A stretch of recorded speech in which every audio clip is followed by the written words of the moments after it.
Hello' বিকাশ boxer Sonowal, মই তোমাক দুটামান কথা ক'ব বিচাৰোঁ, বেয়া নাপাবা। তুমি জোনমণি ৰাভাৰ হত্যাকাণ্ডৰ দিনাৰ পৰা আজিলৈকে ইমান চিঞৰ বাখৰ কৰি আছা, ইমান ভিডিঅ' দি আছা, কিবা নহয় কিবা সুফল পাইছানে? নাই পোৱা। তুমি বা মই বহুত ডাঙৰ ইউটিউবাৰ নহয়, আমি মাখিহে হয়। সেয়েহে আমি চিঞৰি থাকিলে কাম নাই। এইখন অসমত বহুত ডাঙৰ ডাঙৰ ইউটিউবাৰ আছে, তেওঁলোকে যদি চিঞৰ বাখৰ কৰে নিশ্চয় কিবা এটা হেঁফে হ'ব। তুমি বা মই চিঞৰ বাখৰ কৰি লাভ নাই। আমি প্ৰথমতে ময়ো চিঞৰ বাখৰ কৰিছিলোঁ, কিন্তু আজিকালি চিঞৰ বাখৰ কৰিবলৈ বাদ দিলোঁ। কিয় বাদ দিলোঁ জানানে? একো সুফল নোপোৱা, এনেই সময় নষ্ট আৰু লগতে মগজটো নষ্ট হ'ব। সেয়েহে কৈছোঁ, তুমি মই চিঞৰি থাকিলে একো লাভ নাই। আমাৰ এইখন অসমত বহুত ডাঙৰ ডাঙৰ ঘটনা হৈ আছে আৰু হৈয়ে থাকিব।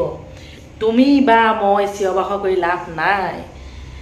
লাভ হ'লহেঁতেন, আমাৰ অসমত বহুত ডাঙৰ ডাঙৰ ইউটিউবাৰ আছে, তেওঁলোকে যদি চিঞৰ বাখৰ কৰিলেহেঁতেন, গোটেই মখা যদি ওলাই আহিলেহেঁতেন, তেতিয়াহে কাম দিব। কাম নিদিলেও কিবা নহয় কিবা এটা হ'ব, আমি জানো। কিন্তু তুমি বা মই একেবাৰে আমি মাখি হৈ ইমান ভনাই থাকিলেও কাম নাই। দৰৱ দি কোনোবাই মাৰিহে পেলাব মাখি, হয়নে নহয় কোৱাচোন? সেয়েহে কৈছোঁ, তুমি আজি কিমান দিনৰ পৰা চিঞৰ বাখৰ কৰি আছা দেখি আছোঁ, কিন্তু ডাঙৰ ডাঙৰ ইউটিউবাৰবিলাকেতো চিঞৰ বাখৰ কৰা নাই। যেনে ধৰা কা আন্দোলনৰ সময়ত গোটেই অসমবাসী ওলাই আহিছিলে, কিমান হুলস্থুল হৈছিলে, তোমালোকে দেখিছিলা, সকলোৱে জানেই। সেই তেনেধৰণে গোটেইখিনি ওলাই আহিব লাগিব, নিশ্চয় কিবা নহয় কিবা এটা হ'ব।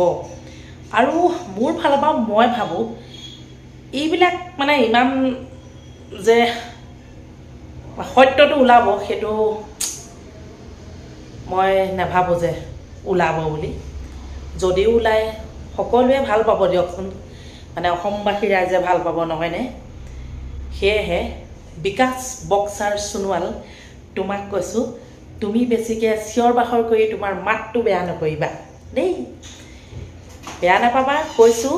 যদি কিবা ভুল হৈছে তুমি আৰু বেয়া নাপাবা বুলি আশা ৰাখিছোঁ। Bye bye. তো আপোনালোকে এই বাইদেউজনী মন্তব্য কিখা শুনিলে নহয়, ঠিক আছে? তো আপোনালোকে এই বাইদেউজনী যোনখিনি কথা কৈছিল, তো এই কথাখিনি আপোনালোকে শুনিলে ন, ঠিক আছে? তো মই এতিয়া কিন্তু এই বাইদেউজনীৰ ওপৰত মই দুআষাৰমান হ'লে কম দেই, ঠিক আছে? উঠনিও বাৰু এজনে মোলৈ এটা ভিডিঅ' প্ৰেৰণ কৰিছিল, ঠিক আছে? তো সেইজনৰ বিষয়ত বেছি এটা মই একো নক'লোঁ, ঠিক আছে?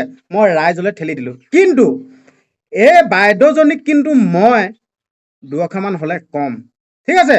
বাইদেউ, আপুনি কিন্তু বেয়া পালে নহ'ব দেই। মই আপোনাক দুআষাৰমান হ'লে কম, ঠিক আছে? তো আপুনি কৈ দিলে যেন মই যেন জোনমণি ৰাভাৰ ওপৰত, ঠিক আছে, ন্যায় পাবৰ কাৰণে যেন মই মাত মাতি আছোঁ। কিবা সুফল পাম জানো, বা ন্যায় দিয়াব পাৰিবি জানো, বা পাৰিবি, বা তেনেকুৱা ধৰণৰ কিছুমান ক'লে। তো আপোনালোকেতো শুনিলেই ন ভিডিঅ'টো, তো বিশেষকৈ মই নক'লেও হ'ব এতিয়া, আপোনালোকেতো শুনিলেই, ঠিক আছে? খালি মই হ'লে বাইদেউজনীক মই দুআষাৰমান কৈছোঁ দেই, ঠিক আছে? সঁচাকেই আপুনি প্ৰমাণ কৰি দিলে যেন নাৰী সদায় নাৰীৰ শত্ৰু। কিছুমান কথা দুটামানৰ পৰা মোৰ প্ৰমাণ হৈ গ'ল, যেন প্ৰমাণ কৰি দিলে যেন আপুনি নাৰী সদায় নাৰীৰ শত্ৰু। মই কেলে শত্ৰু বুলি ক'ব বিচাৰিছোঁ গম পায়নে? ঠিক আছে? জোনমণি ৰাভা জানো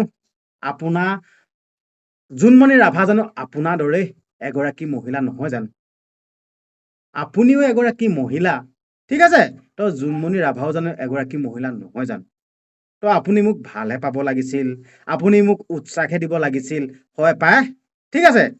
হয় পাই, তুমি মাত মাতিছা, তো অসমবাসী ৰাইজ তোমাৰ লগত আছো, তুমি মাত মাতি যোৱা, আৰু দৰকাৰ হ'লে আমি অসমবাসী ৰাইজ তোমাৰ লগত যাম, ঠিক আছে? তো আপুনি তেনেকৈহে ক'ব লাগিছিলে, আপুনি ভালহে পাব লাগিছিলে। কিন্তু আপুনি যেন মোক জোনমণি ৰাভাই ন্যায় পোৱাৰ ক্ষেত্ৰত মাত নেমাতিবৰ কাৰণে ইংগিত দি দিলে। মই সেইটো কাৰণে ক'বলৈ বাধ্য পৰি গ'লো যেন নাৰী সদায় নাৰী শত্ৰু। বাধ্য হৈ গৈছো ক'বৰ কাৰণে। তাৰমানে যিহেতুকে জোনমণি, মই বাইদেউ আপোনাক কৈ দিছো দেই, স্পষ্টকৈ কৈ দিছো, কিন্তু আপুনি বেয়া পাই লাভ নাই। জোনমণি ৰাভা হ'ল মোৰ বাই। জোনমণি ৰাভা হ'ল মোৰ বাই দেই, ঠিক আছে। মই আগৰ ভিডিঅ'টো এটাতো কৈছো জোনমণি ৰাভা কোন বুলি এজনে মোক সুধিছিলে, তো তেতিয়াও মই কৈছো জোনমণি ৰাভা প্ৰকৃততে হ'ল মোৰ এজনী বাই, ঠিক আছে। তো বায়েক মই ন্যায় দিয়াব পাৰিলেহে মই ক্ষান্ত হৈ থাকিম, নহ'লে মই সুদূৰ ভৱিষ্যতলৈকে মই জোনমণি ৰাভাই কেলে ন্যায় নেপালে বুলি মই প্ৰশ্ন কৰিয়ে থাকিম আৰু প্ৰতিবাদ কৰি থাকিম, ঠিক আছে। তো মই সেইটো কাৰণে নিজৰ বাই এজনীক ন্যায় দিয়াবৰ কাৰণে মই মাতিমেই, ঠিক আছে। তো মই এই বাইদেউজনীক ক'ব বিচাৰিছো, যদিহে আপোনাৰ যদি কোনোবা বাইদেউ হোৱা হ'লে, যদিহে আপোনাৰ কোনোবা ভণ্টি হোৱা হ'লে, তেতিয়া আপুনি মাতিলহেঁতেন নাই বাৰু কওকচোন। এতিয়া জোনমণি ৰাভা যেন আপোনাৰ কোনো বাই নহয়, কোনো ভণ্টি নহয়, সেইটো কাৰণে আপুনি এনেকৈ ক'লে ন, হয় নাই বাৰু? এতিয়া যেন জোনমণি ৰাভা মোৰ বাই যেন, তো নিজৰ বাইজনীয়ে ন্যায় পাবৰ কাৰণে ভায়েকহঁতেতো মাতিব লাগিব ন, ঠিক আছে। তো এইটোৱে ভুল আপুনি যেন এতিয়া ক'লে ন যোনখিনি কথা, ঠিক আছে। লোকৰ এজনী ছোৱালীক যেতিয়ালৈকে আমি নিজৰ ঘৰৰ নিজৰ বাই ভনী বুলি যেতিয়া মানিব নোৱাৰো নহয় ন, তেতিয়ালৈকে অন্যায় অত্যাচাৰ ধৰ্ষণ হত্যা হৈ থাকিব, কিন্তু আমি শুনিব পাই থাকিম, ঠিক আছে। তো মই সেইটো কাৰণে ক'ব বিচাৰিছো বাইদেউ, আপুনি বাৰু প্ৰথমবাৰৰ বাবে যদি এনেকে কৈছে যদি ঠিক আছে, তো এবাৰ কৰা ভুল ক্ষমা থাকে বুলি কয় ন, যদিহে আপুনি প্ৰথমবাৰৰ বাবে যদি এনেকে কৈছে, আপোনাক এইটো ৰাইজে বাৰু মাফ কৰি দিব, ঠিক আছে। দ্বিতীয়বাৰ কিন্তু এনেকুৱা কথা আকৌ আপুনি নক'ব দেই, সঁচা কথা কৈছো। দ্বিতীয়বাৰ কিন্তু আপুনি এনেকুৱা কথা ক'লে অসমবাসী ৰাইজ কিন্তু জঁপিয়াই উঠিব দেই, আপোনাৰ বিপক্ষে কিন্তু গৰজি উঠিব, জঁপিয়াই উঠিব। পাছত কিন্তু আপুনি মোৰ ভুল হৈছিল মোক মাফ কৰি দিয়ক, মোৰ ভুল হৈছিল মোক মাফ কৰি দিয়ক বুলি কৈ কিন্তু কন্দা কটা কৰিলে কিন্তু লাভ নহ'ব, ঠিক আছে। মই এটা কথাই ক'ব বিচাৰিছো, আপুনি যোনখিনি কথা ক'লে নহয় ন, মোৰ মন মগজুত চুই গ'ল তাৰমানে, ঠিক আছে। মোৰ মন মগজুত চুই গ'ল। তো আপুনিনো কি ভিডিঅ' বনাই আপুনিনো কি ভিডিঅ' বনাই, ঠিক আছে। তো মই ভিউৱাৰ্ছসকলকো জনাব বিচাৰিছো, ঠিক আছে। এই চাইডত যেন ওলাই আছে স্ক্ৰীনশ্বটটো, এই বাইদেউ গৰাকী ভাগৰ বোলে এইটো ইউটিউব চেনেল, চাবগেচোন কিনো ভিডিঅ' বনাই এই বাইদেউ গৰাকীয়ে, ঠিক আছে। ভিডিঅ'খিনি চাই পিনে কমেণ্ট বক্সত অলপ ধুই থৈ আহিবচোন, ভিডিঅ' চাই পিনে কমেণ্ট বক্সত আপোনালোকে ধুই থৈ আহিবচোন, ঠিক আছে, যাতে শিক্ষা পায়, ঠিক আছে। নাৰী সদায় নাৰী পক্ষত হ'ব লাগে।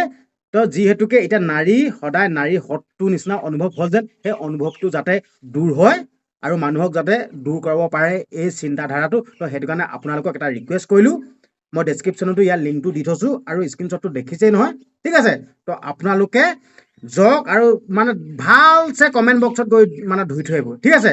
আৰু লগতে আপোনালোকক এটা মই অনুৰোধ কৰিব বিচাৰিছোঁ দেই, যদিহে মোৰ এই চেনেলটো যদি নতুনকৈ চাই আছে যদি ন, প্লিজ সৰুকৈ এটা ৰিকুৱেষ্ট, কাৰণ কেলে মই ক'লো নহয় এই চেনেলটো সদায় মই ৰাইজৰ হকে মাত মাতিম আৰু ৰাইজৰ কাৰণে মই কাম কৰিম, ঠিক আছে।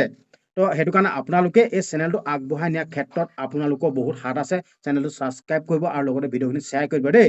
আপোনালোকৰ বাই ভণ্টি পৰিয়ালবৰ্গ বন্ধুবৰ্গ সকলোকে শ্বেয়াৰ কৰি দিব আৰু লগতে হোৱাটছআপ ষ্টেটাছ লগাব আৰু ফেচবুকত শ্বেয়াৰ কৰিব দেই, ঠিক আছে। তো তেতিয়াহে মই আগন্তুক আহি থকা দিনত মই ভিডিঅ' প্ৰস্তুত কৰি যাবলৈ আপোনালোকৰ আগত দুই এষাৰ কথা আগবঢ়াবৰ কাৰণে মই সাহস পাম। তো সেই গতিকে আপোনালোকক এটা সৰুকৈ ৰিকুৱেষ্ট কৰিলোঁ, চেনেলটো ছাবস্ক্ৰাইব কৰি লওক আৰু লগতে ভিডিঅ'খিনি শ্বেয়াৰ কৰি দিব, ঠিক আছে। জয় অসম।